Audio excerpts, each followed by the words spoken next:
Hi, this is Battula Prasad, senior జర్నలిస్ట్‌ని. అంటే ఇలాంటి చిన్న చిన్నయి మాట్లాడుకోవచ్చు. అంటే చిట్ చాట్ లాంటివన్నమాట నేను చెప్పేది. 'త్రిష' మనకు తెలుసు కదా!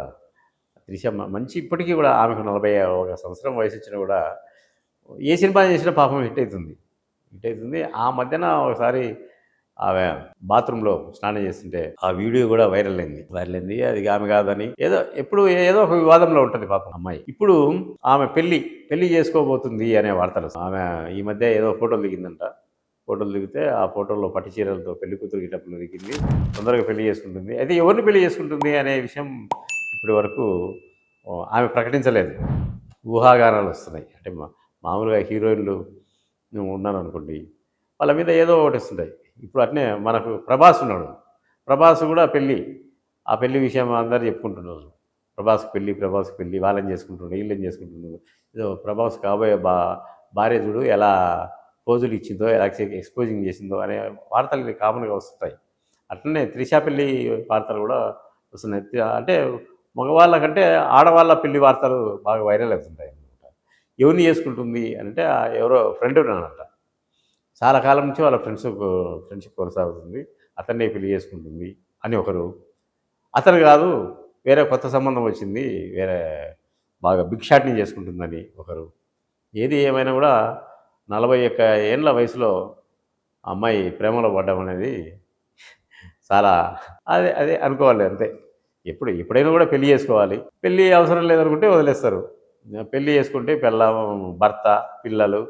ఇప్పుడు చాలామంది కొన్ని విషయాలు చెప్పకూడదు కానీ చాలామంది టక టక టక టక మధ్యలో మంచి కెరీర్ బాగుండగా ఇప్పుడు మళ్ళీ తల్లి పాత్రలు ఇస్తున్నారు వాళ్ళంతా వెనక్కొచ్చి. వాళ్ళ పేర్లు చెప్తే బాగుండదు, హర్ట్ అవుతారు. వాళ్ళందరూ పెళ్ళిళ్ళు చేసుకొని ఆ మొగుడు కొన్ని రోజులు సరదా తెచ్చుకొని వీళ్ళ ఆస్తులంతా తీసుకొని వదిలేస్తే మళ్ళీ లబో దిబో అంటూ వచ్చి సినిమా ఇండస్ట్రీకి వచ్చి మళ్ళీ సంపాదించుకుంటున్నాం. ఇది ఇప్పుడుది కాదు.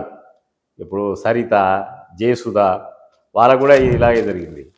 ఇక శ్రీదేవి కథ తెలిసింది. అంతా వాళ్ళు మరి పెళ్ళైతే చాలు అని అనుకుంటారు చాలామంది ఆ వయసులో. వాడు ఫస్ట్ మొగుడా, సెకండ్ మొగుడా అనేది, అంటే వాడికి భార్య పిల్లలు ఉంటారా? ఏం లేదు. ఏదో ఒక వీక్‌నెస్ మూమెంట్‌లో వాళ్ళు తారసపడతారు. పెళ్లి చేసుకుందాం అనుకుంటారు. పెళ్లి చేసుకుంటారు. చాలామంది సినిమా వాళ్ళ జీవితాలు పెళ్ళైన తర్వాత పెటాకులవుతున్నాయి. అంటే సినిమా వాళ్ళనే కాదు, బయట కూడా వివాహ వ్యవస్థ దెబ్బతినిపోయింది. ఎవరు ఒక అప్పుడైతే ఒక 15 ఏళ్ల తర్వాత సరిపడక వివాహాలు అంటే విడాకులు తీసుకునేవాళ్ళు. వివాహాలు కాదు, విడాకులు తీసుకునేవాళ్ళు. ఇప్పుడేముంది, 2 నెలలకు, 3 నెలలకు మొన్న ఎవరో చెప్పారు, 3 రోజులకి విడాకులు తీసుకున్నాం. అంటే ఈ టాపిక్ మాట్లాడకపోతే చాలా దూరం వెళ్ళాల్సి ఉంటుంది. ఎందుకు, ఆడపిల్లలకు ఆర్థిక స్వాతంత్రం రావడం వలన ఈ వివాహాలు నిలబడడం లేదు. ఒకప్పుడు జీవితాలు పెళ్లి చేసుకునేటి, ఇప్పుడు జీతాలు పెళ్లి చేసుకుంటున్నాయి అని రాశాను నేనే. అంటే ఆ అబ్బాయికి ₹1,00,000 అయితే 90,000. నీ నీ నీ జీతం ఎంత? నీ జీతం ఎంత? అని అడిగి పెళ్ళిళ్ళు చేసుకుంటున్నాం. అంటే వాళ్ళ ఏంటి వాట్ నెక్స్ట్ అనేది లేదు. నేను డికాషన్ పెడతా, నువ్వు పాలు కాంచు. నేను చక్కెరేస్తా, నువ్వు కాఫీ పొడెయ్యి. ఆ రేంజ్‌లో ఉంది. నీ కప్పు నువ్వు కడుక్కో, నా కప్పు నేను కడుక్కో. అట్లా కాకుండా అప్పుడు ఆ కాలంలో పెద్ద బాండింగ్ ఉండేది. భర్త అంటే భర్త వైపు ఇలా కళ్ళల్లో కళ్ళు పెట్టి చూడకుండా నలుగురు పిల్లల్ని కన్నా, నలుగురేంది 5, 6 మంది పిల్లల్ని కన్నా ఆడవాళ్ళు కూడా ఉన్నారు ఆ కాలంలో. ఇప్పుడేంది, భర్తను "అరేయ్! ఒరేయ్!" అని పిలుస్తున్నారు పేరుతో. పేరుతో పిలిచినా పర్లే, "అరే!" అని పిలుస్తున్నారు. అంటే కాలం మారింది. వివాహ వ్యవస్థ అనే అంటే కొన్ని కొన్ని మార్పులు ఇప్పుడు అంటే ఆర్థిక స్వాతంత్రం రావడం తప్పు అని నేను అనడం లేదు. అవసరం.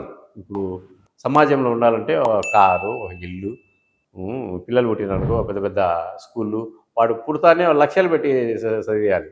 అంత కాస్ట్లీ అయిపోయింది. అవసరం. అలా బ్రతకాలంటే ఇవన్నీ కావాలి కాబట్టి ఇవన్నీ వచ్చేప్పటికి మానవ సంబంధాలు దెబ్బతినిపోతాయి. ఎంత ఎందుకు చెప్పానంటే, త్రిష పెళ్లి చేసుకోబోతుంది అనే వార్త వచ్చింది కాబట్టి ఈ టాపిక్ అంతా మాట్లాడాల్సి వచ్చింది. ఓకే.